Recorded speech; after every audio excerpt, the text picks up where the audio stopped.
So you're great at your job, right? So great, they promote you. And suddenly, you're leading a team. And you realize, whoa, this is a totally different ballgame. It's a classic story. Today, we're going to unpack that essential shift from doing all the work yourself to truly leading the people who do it. You know, the very first hurdle is all in your head. As a team member, your entire world is about what's on your plate. Your success is your output. You're constantly asking, what should I do next?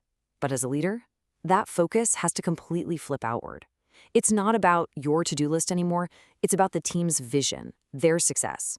The question literally changes from what should I do to what is our goal. It's a total shift from me to we. And that transition right there brings us to the big one, the leadership challenge. It's that feeling of being totally stuck. You're trying to steer the ship, but you're also still down in the engine room shoveling coal. You can't do both effectively. This just says it all, doesn't it?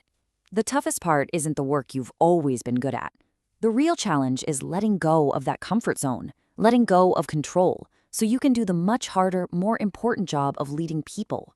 It's all about moving from execution to empowerment. Okay, so how do you even start making that leap? Well, it all begins with building the right foundation. And that means leading yourself first. Because, let's be real, you can't lead anyone else effectively if you're not clear on who you are and where you're going. And that journey starts with this really simple but powerful question. What do you actually believe in? What are your non-negotiables?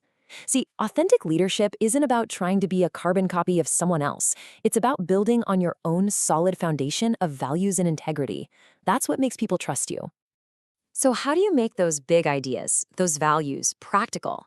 You create what's called a personal leadership purpose statement. Now, I know it might sound a little corporate speak, but this is a game changer. Think of it as your own personal North Star. It's a clear declaration of how you want to lead, and it becomes your compass when you're facing those really tough decisions. All right, once you've done that internal work and you've got your compass set, you're ready to focus outward. This brings us to the next really practical phase, the action. This is all about leading others and turning your self-leadership into real team success. Now, this is one of the most critical things any new leader has to get their head around, the massive difference between management and leadership. Management is about the work, the tasks, the processes, keeping things in order, super important. But leadership, that's all about the people. It's about inspiring them, building trust, and influencing them to get amazing results. The trick is you have to do both, but you can't ever let managing the work get in the way of leading the people. Let's get really practical for a second. A huge part of leadership is giving good, authentic feedback. First, you use what are called cushions. This isn't about watering down the message. It's just about softening the entry. So you might say something like, hey, can I share some thoughts on that presentation? I know we both want it to be a home run. Then you connect that feedback to a shared goal, so it feels like you're on the same team. And this is so important. You always focus on the specific behavior or the work, not on them as a person. That's how you get feedback that actually builds people up. Great feedback is an amazing tool, but the bigger picture, the real goal, is to inspire growth. The best leaders are multipliers. They create an environment where everyone around them can perform at their best and thrive. And a huge piece of that puzzle is understanding pressure. So just think about it for a second. When the deadlines are tight and the stakes are high, how does your team really react? More importantly, how do you react? Because managing that whole dynamic is a core part of your job as a leader.